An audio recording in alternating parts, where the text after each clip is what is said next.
Good morning student, स्वागत है हमारा ऑटोमेशन सीएनसी और ऑटोमेशन की क्लासेस में।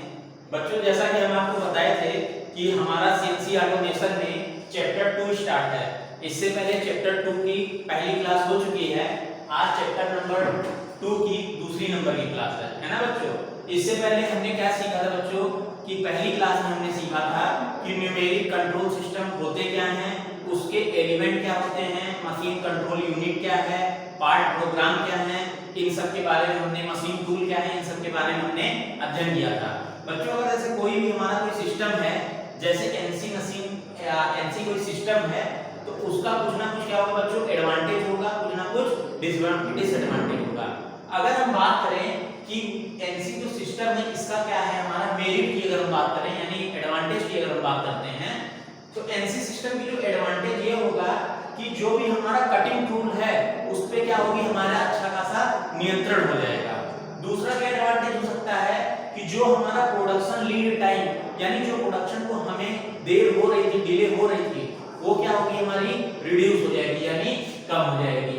दूसरी बात कि अगर हम न्यूमेरिक कंट्रोल सिस्टम अगर यूज कर रहे हैं तो होगा क्या कि ह्यूमन की जो एरर होगी वो क्या होगी, कम होगी। तीसरी बात अगर हम बात करें कि कोई भी एनसी सिस्टम अगर हम यूज करते हैं तो होगा क्या बच्चों कि जो हमारा स्क्रैप होगा, स्क्रैप की चांस क्या होगी, कम होगी। प्रोडक्शन का जो क्वालिटी होगी क्या होगी, वो बहुत अच्छी होगी। कंप्लेन ऑफ द कस्टमर क्या होगी, कम से कम होगी। और बात करेंगे एनसी सिस्टम में क्या होता है, एनसी सिस्टम में बच्चों होता क्या है कि जो हमारा इन्वेंटरी होता है, इन्वेंटरी क्या होता है, किसी भी रॉ मटेरियल को क्या करते हैं, एक स्थान पर स्टोर करना, उसे क्या कहते हैं, इन्वेंटरी कहते हैं। यानी अगर एनसी सिस्टम है तो हमारा इन्वेंटरी का चांस क्या होगा, कम से कम इन्वेंटरी हमें रखनी होगी। अब बच्चों अगर हम बात करें कि जो ये एनसी सिस्टम है इसकी लिमिटेशन की अगर हम बात करते हैं तो लिमिटेशन क्या होगी कि पहले अगर हमारा कोई एनसी सिस्टम है उसको क्या करना होगा, सेटअप करने के लिए इनिशियल कॉस्ट उसकी क्या लगेगी, ज्यादा लगेगी। तो इनिशियल कॉस्ट क्या होगी, मोर होगी। इतनी बात समझ में आई बच्चों। अगर हम बात करते हैं कि हमारे पास जो एनसी सिस्टम अप्लाई हमने किया है, संख्यात्मक नियंत्रण जो पद्धति हमने अप्लाई की है, उसके लिए हमारे पास जो भी वर्कर होगा उसे क्या करनी होगी, प्रॉपर ट्रेनिंग देनी होगी ताकि हमारा एनसी सिस्टम के वर्कर कार्य कर सके। अगर हम बात करें कि हमारे पास या तो हम ट्रेनिंग प्रॉपर दें, साथ ही साथ हमारा जो वर्कर हो क्या हो सकता है, हाईली स्किल्ड वाला होना चाहिए।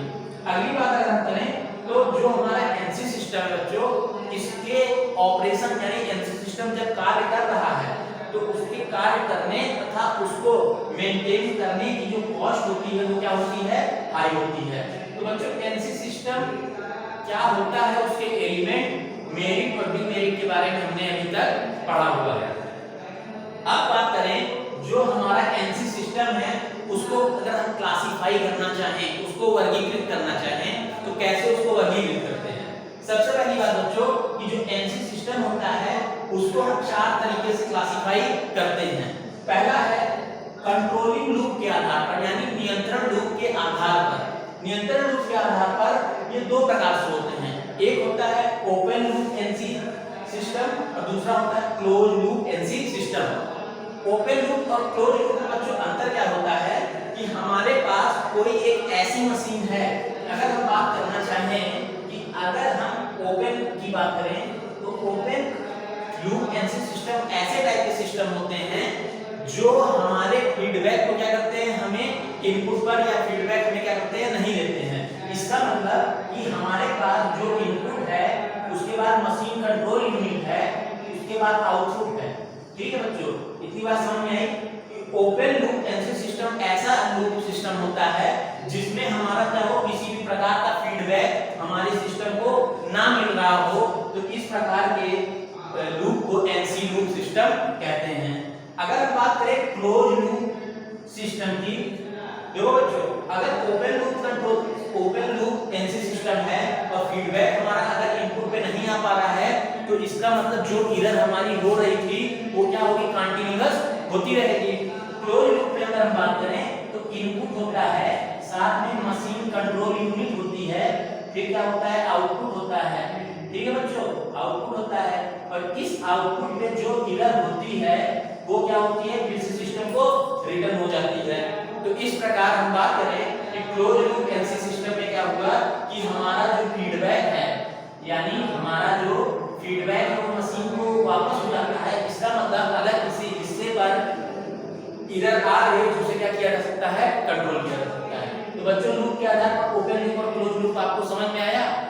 अब हम बात करते हैं गति नियंत्रण के आधार पर। गति नियंत्रण के आधार पर अगर हम बात करें तो एक होता है point two point NC system और दूसरा होता है हमारा कंट्रोल कंट्रोल एनसी सिस्टम। इतनी बात समझ में आई बच्चों, इतनी बात समझ में आई। अब अगर हम बात करें कि हमारा point two point NC system क्या होते हैं, ऐसा एनसी सिस्टम जो क्या करे, जो हमारा कोई ऑब्जेक्ट अगर दिया हुआ है तो उस पर क्या करें, जैसे पॉइंट 1, पॉइंट 2, पॉइंट 4, पॉइंट 3, इसका मतलब मशीन का जो मूवमेंट हो रहा हो पॉइंट 1 से पॉइंट 2 फिर पॉइंट 3 फिर पॉइंट 4 ऐसा हो रहा है। इसका मतलब ऐसा एनसी सिस्टम जो पॉइंट से पॉइंट पर क्या करता हो, कार्य कर रहा हो, ऐसे एनसी सिस्टम को क्या कहते हैं, point two point NC system कहा जाता है।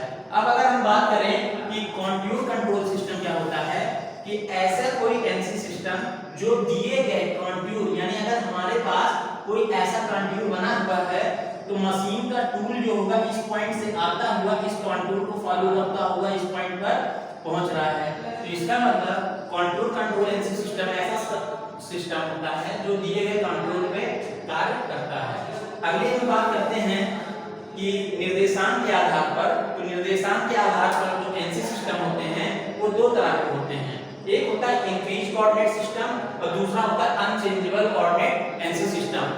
इंक्रीज कोऑर्डिनेट सिस्टम की अगर हम बात करें कि हमारे पास अगर कोई भी वर्कपीस है, ठीक है बच्चों, अगर कोई हमारे पास वर्कपीस है और उसको कोऑर्डिनेट में अगर विभाजित कर दिया गया है, जैसे 1, 2, ठीक है, 2, 3, 3, 4 और 4, 5, अगर इस पॉइंट कोऑर्डिनेट फिक्स कर दिया गया है तो कोऑर्डिनेट पर कार्य करने वाले एनसी सिस्टम को क्या कहते हैं, इंक्रीज कोऑर्डिनेट सिस्टम कहते हैं। और अगर हमारा कोऑर्डिनेट सिस्टम लगातार फिक्स हो तो ऐसे एनसी सिस्टम को अनचेंजेबल कोऑर्डिनेट सिस्टम कहते हैं। अब बात आती है बच्चों हमारा लास्ट शक्ति के आधार पर एनसी सिस्टम को क्लासिफाई करना। तो जैसा कि आपको पता है कि कोई भी एनसी सिस्टम को चलाने के लिए किसी एनर्जी की जरूरत होती है। अगर जो ये हमारी एनर्जी हम जिससे एनसी सिस्टम को ऑपरेट कर रहे हैं वो एनसी सिस्टम अगर एनर्जी हमें विद्युत के माध्यम से प्राप्त होती है तो इसको क्या कहते हैं, इलेक्ट्रिकल ऑपरेटेड एनसी सिस्टम। और अगर जो हमारा एनसी सिस्टम जो हाइड्रोलिक मतलब द्रव के द्वारा चलायमान हो रहा है उसे क्या कहते हैं, हाइड्रोलिक ऑपरेटेड एनसी सिस्टम कहा जाता है। और थर्ड वन, अगर हमारा जो सिस्टम है वो वायु से संबंधित अगर ऑपरेट हो रहा है तो ऐसे ऑपरेटिंग सिस्टम को क्या कहेंगे, न्यूमेटिक ऑपरेटेड एनसी सिस्टम। तो बच्चों आज की क्लास में हमने मेरिट, लिमिटेशन और क्लासिफिकेशन के बारे में समझा। नेक्स्ट क्लास में आपको अगले बारे में बताया जाएगा। बच्चों आज की क्लास के लिए थैंक यू, और मैं बदल होता हूं ताकि आप शॉर्ट स्क्रीन ले सकें और इसके अनुसार आप प्रॉपर नोट्स बनाते रहें ताकि किसी भी प्रकार की आपको समस्या ना हो। Thank you.